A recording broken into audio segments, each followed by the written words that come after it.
Hi everyone. It's popped up in our Facebook feed this morning about managing smells, and for our young people that get overwhelmed with smell, how we can actually manage that, because it's actually quite a difficult thing to switch on and off. You can't switch a smell on and off as such. So I thought I'd do a video for the YouTube channel on this particular area, because it's something that crops up quite a lot. So if you or your child are avoiders of smells, i.e. they become overwhelming and you're not sure how to manage those, and you end up in a situation where you just don't go in those places where that smell is, and big shops with perfume departments would be a key thing with that. If you can't deal with that and it is completely overwhelming, and then just to add insult to injury, there's a real danger that they'll spray you with the stuff as well as just have it in the air.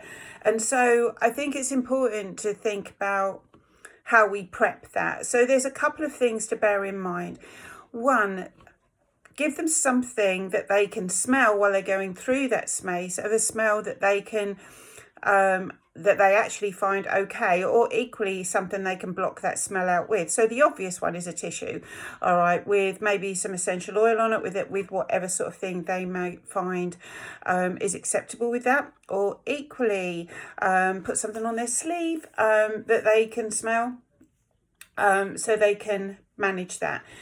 Also, having something where you can prep them to the fact that they're about to go into somewhere with that smell. So it goes on to our what if scenarios.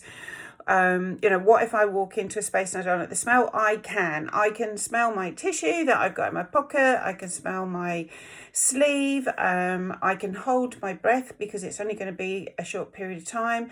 And I need to remember when I get to the other side of the smell that I can stop and I can breathe and have a couple of minutes just to do what we call functional breathing, which sounds a bit weird, but it's basically just being able to go, not big deep breaths, just trying to slow the heart rate down, because you've got to remember that while they're walking through that space, it has the potential to increase their anxiety. So it's actually really important to then realign that before you go on to the next space. So for example, if you were going to go into a store with a perfume area, then read the card first, or the message on their phone, or listen to a message that's been recorded on their phone.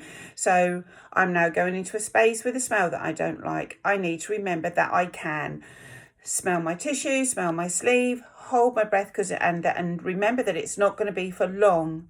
And then when I get to the other side, I just need to slow my breathing down, and then I can carry on with what it is that I'm going into the store to do. So just having something to remind them that they have a plan, that it's going to be okay, that it's not going to be forever, and they'll get to the other side.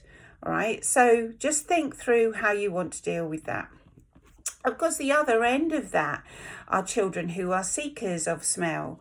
And again, try and get them, especially when they're out, where they would have a smell that they actually like with them. Same process, so that they're not seeking constantly smell from all sorts of different places, because they've got their special smell with them. And you can also use that hugely to your advantage. So if they're in a situation that's becoming particularly overwhelming, then if they've got something they can smell, it will help to calm. We've always have a spray of a smell that our son likes, which sits in the car. So if we get stuck in traffic, we can just fill the car with that smell. It's a nice smell, thank goodness, because it gets on us as well. But it just calms him. And I think the power of understanding the way that these sensory situations work in both sides of that coin can be really, really helpful in just making experience that much easier.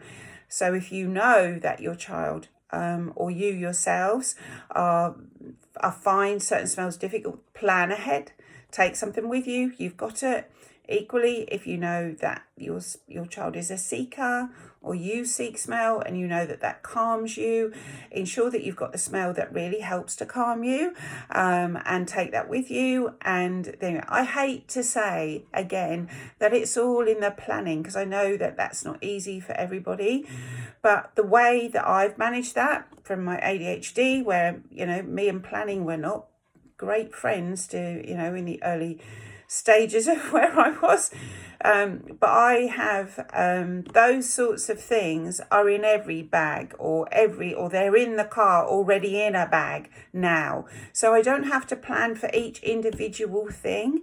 I'm just creating things that are available to me everywhere. So I hope that's really helpful, and if you've got any thoughts or questions, please leave them underneath the video. It'll be great to hear from you about how you're getting on, or great ideas that you may have that we can share with our community as well, because quite frankly, the more information we've got, the better.